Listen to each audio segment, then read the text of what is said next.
শুরু করে 1757 সাল পলাশী বিপ্লব, 1857 সালের পাকিস্তান শাসক বিরোধী অর্থাৎ ব্রিটিশ বিরোধী সিপাহী বিপ্লব, 1952 সালের ভাষা আন্দোলন, 1971 সালের স্বাধীনতা মুক্তিযুদ্ধ,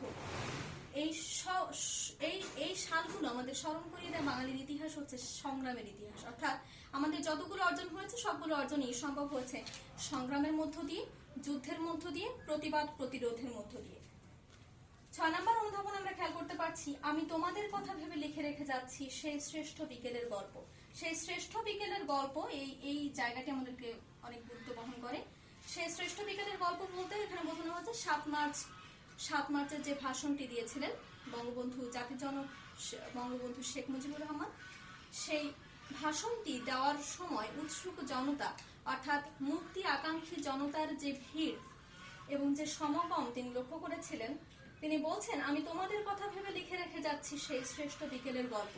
অর্থাৎ আজকের যে শিশু কিংবা আজকের যে কিশোর যে কিনা সেই স্মৃতিময় দিনগুলোতে দিনে ছিল না, উপস্থিত ছিল না, তাদের জন্য কবি লিখে রেখে যাচ্ছেন সেই শ্রেষ্ঠ বিকেলের গল্প, যে গল্প পড়ে পড়ে বাঙালির অনাগত শিশুরা, অনাগত কিশোররা জানতে পারবে এদেশের স্বাধীনতা শব্দটি কিভাবে আমাদের হলো, সেই ইতিবৃত্ত কবি এখানে সে কথাই বোঝাতে চেয়েছেন। 7 নম্বর আমরা দেখছি, সেদিন এই উদ্যানের রূপ ছিল ভিন্নতর। অর্থাৎ আমি আগেই বলেছি, আগের কয়েকটা অনুধাবনে এর মূল তো কথাটি বিশ্লেষণ করা হয়েছে। অর্থাৎ সেদিনের এই উদ্যানের রূপ ছিল ভিন্নতর। অর্থাৎ সেখানে ধুধু প্রান্তর, দিগন্ত বিস্তৃত আকাশের মতো ধুধু প্রান্তর ছিল সবুজময়। সেখানে কোনো স্থাপনা ছিল না, কোনো শিশু পার্ক ছিল না, কোনো উদ্যান ছিল না।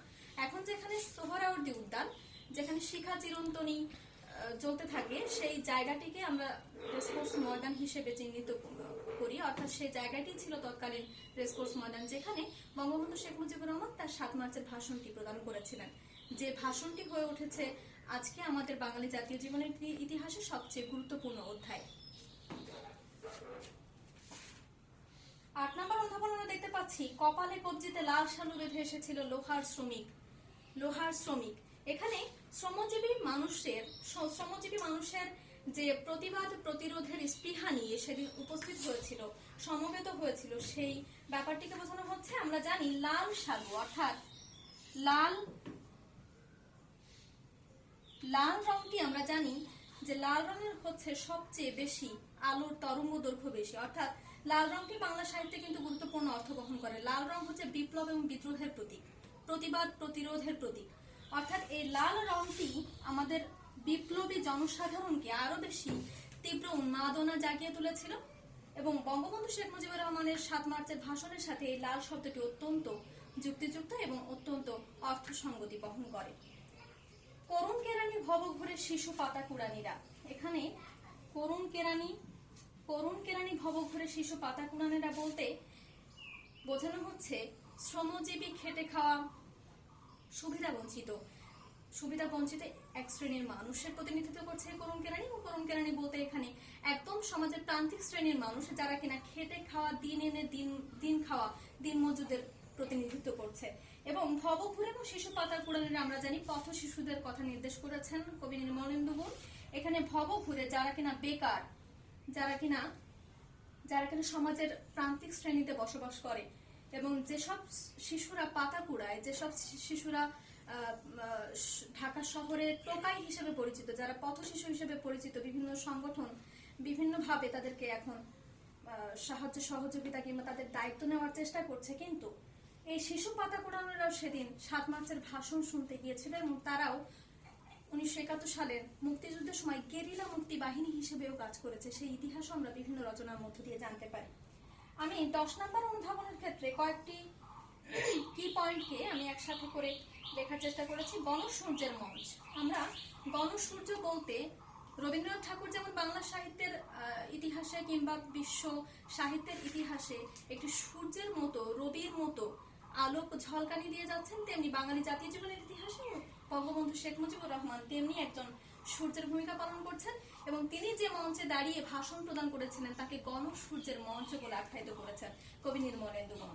অমর কবিতা খানি বলতে তিনি যে ভাষণ দিয়েছিলেন, 7 মার্চের যে ভাষণ দিয়েছিলেন, সে ভাষণটিকে কবি কবি নির্মলেন্দু গুণ অমর কবিতা বলে আখ্যায়িত করেছেন। অনাগত শিশু অর্থাৎ আগামী দিনের শিশু, যে শিশু এখনো আগমন ঘটেনি এই পৃথিবীতে, সে অনাগত শিশুদেরকে স্বাধীনতা সংগ্রামের ইতিবৃত্তকে, ইতিহাসকে জানানোর জন্য মাধ্যম হিসেবে ব্যবহার করছেন ৭ মার্চের ভাষণকে। কবি নির্মলেন্দু গুণ সেই বিষয়টিকে এখানে তুলে ধরেছেন। আগামী দিনের কবি অর্থাৎ যে সকল কবি এখনো পর্যন্ত বাংলা সাহিত্যে আগমন করেননি, যে সমস্ত কবি সাহিত্যিক আগামী দিনে আগমন করবেন, বাংলা সাহিত্যে পদার্পণ করবেন, তাদের মধ্য দিয়ে যেন এই ৭ মার্চের ভাষণের ইতিহাস এবং ইতিবৃত্তকে তুলে ধরতে পারেন তারা। তার একটি মাধ্যম হিসেবে তিনি রচনা করে যাচ্ছেন স্বাধীনতা শব্দটি কিভাবে হলো, এই কবিতাটি তিনি কবি নির্মলেন্দু গুণ এই বিষয়টিকে এখানে তুলে ধরতে চেয়েছেন। বজ্রকণ্ঠ বাণী বলতে আমরা সবাই জানি ৭ মার্চের ভাষণের সময় বঙ্গবন্ধু শেখ মুজিবুর রহমানের যে তীব্র এবং বলিষ্ঠ কণ্ঠস্বর, সেই কণ্ঠস্বরের মিশ্রিত বাণীকে বোঝানো হচ্ছে। এই বাণীকে বোঝানো হচ্ছে বজ্রকণ্ঠ বাণী রূপে। অর্থাৎ এই কবিতার মধ্য দিয়ে আমরা বাঙালি জাতীয় জীবনের ইতিহাসে স্বাধীনতা শব্দটি কিভাবে আমাদের হয়ে গেল সেই ইতিহাসকে তুলে ধরেছেন। বাঙালি জাতীয় জীবনের ইতিহাসে বঙ্গবন্ধু শেখ মুজিবুর রহমানের বলিষ্ঠ নেতৃত্বের যে ভূমিকা, বাঙালি জাতিকে একত্রিত, সমবেত এবং এক পতাকার নিচে দাঁড় করিয়ে পাকিস্তানি শাসক গোষ্ঠী কিংবা যে কোনো অপশক্তির বিরুদ্ধে বিরোধিতা করার জন্য যে পরিমাণ শক্তির প্রয়োজন, সেই শক্তি এবং সাহস যোগানোর জন্য 1971 সালের ৭ মার্চের ভাষণটি কতটুকু গুরুত্ব বহন করে সেই বিষয়টিকে তুলে ধরার জন্য কবি নির্মলেন্দু গুণ এই কবিতাটি আমাদের সামনে তুলে এনেছেন। অত্যন্ত গুরুত্বপূর্ণ এই কবিতাটি আমরা বিশ্লেষণ করলাম। গুরুত্বপূর্ণ 10টি অনুধাবন আমরা জ্ঞানমূলক আলোচনা সহ বিশ্লেষণ করলাম।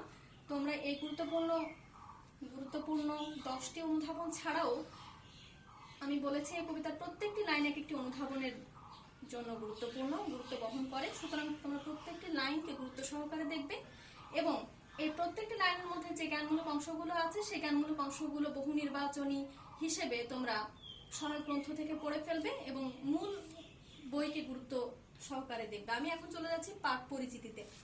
পাঠ পরিচিতিতে আমরা দেখতে পাই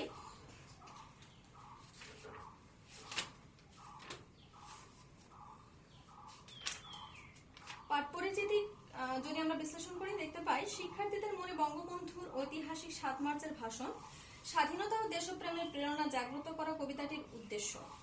অর্থাৎ এই কবিতার উদ্দেশ্য হচ্ছে স্বাধীনতা ও দেশপ্রেমের প্রেরণায় এ যুগের শিক্ষার্থীদেরকে উজ্জীবিত করা। 1971 সালে ৭ মার্চে বঙ্গবন্ধুর রমনা রেসকোর্স ময়দানে লক্ষ লক্ষ মানুষের সম্মুখে বজ্রকণ্ঠে পাকিস্তানি স্বৈর শাসনের নিকট থেকে বাঙালি জাতির মুক্তি ও স্বাধীনতার সংগ্রামের ডাক দেন। বঙ্গবন্ধুর এই ভাষণের মধ্যে সেদিন সূচিত হয়েছিল আমাদের স্বাধীনতার স্বপ্ন ও মহান মুক্তিযুদ্ধে ঝাঁপিয়ে পড়ার আহ্বান। সেদিন কৃষক, শ্রমিক, মজুর, বুদ্ধিজীবী ও শিশু, কিশোর, নারী, পুরুষ, যুবক, বৃদ্ধ সবাই সমবেত হয়েছিল বাঙালির মহান নেতার কথা শোনার জন্য। সবার মনে ছিল আকুলতা, সে আকুলতা ছিল নেতার কাছে স্বপ্নের কথা শোনার জন্য, তার মুখে আশার বাণী শোনার জন্য।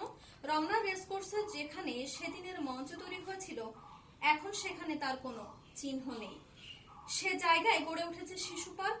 কবি মনে করেন অনাগতকালের শিশুদের কাছে এই কথাটি জানিয়ে দেওয়া দরকার যে এখান থেকেই এই পার্কের মঞ্চ থেকেই বাঙালির অমর অজর প্রিয় শব্দ স্বাধীনতা কথাটি উচ্চারিত হয়েছিল।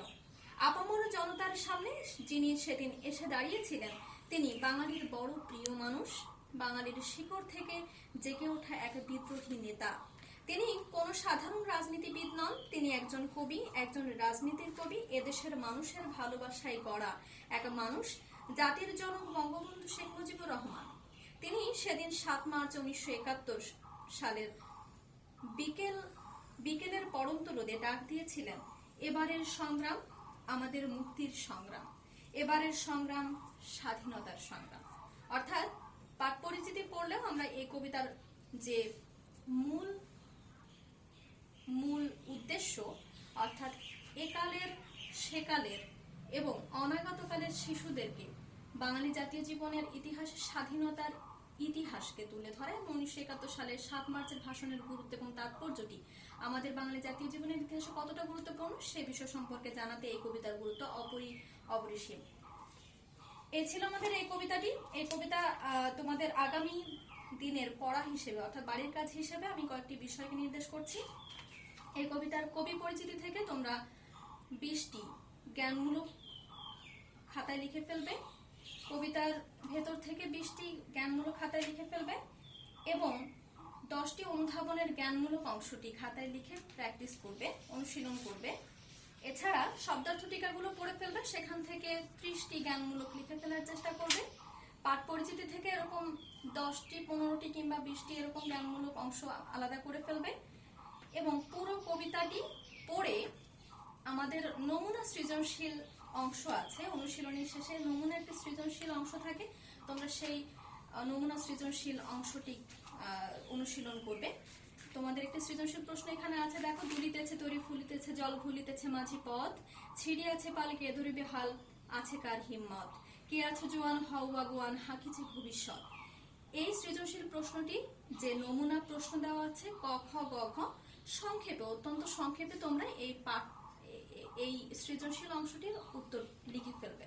অর্থাৎ পূর্ণাঙ্গ একটি প্রস্তুতি এখান থেকে নেবে। আমি আগামী দিন তোমাদের এই বাড়ির কাজগুলো সঠিকভাবে করছো কিনা এবং তোমরা কতটুকু এই কবিতাটি বুঝতে পেরেছো, কারো কোনো জিজ্ঞাসা থাকলে অবশ্যই আমাকে জিজ্ঞাসা করবে। কোনো অনুধাবন, কোনো জ্ঞান অংশ যদি বুঝতে না পারো, এই প্রত্যেকটা অংশ অনুশীলন করার পরেও যদি বুঝতে না পারো, তাহলে আমার কাছে অবশ্যই জিজ্ঞাসা করবে।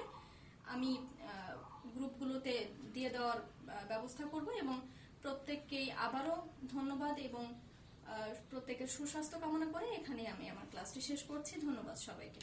আসসালামু আলাইকুম।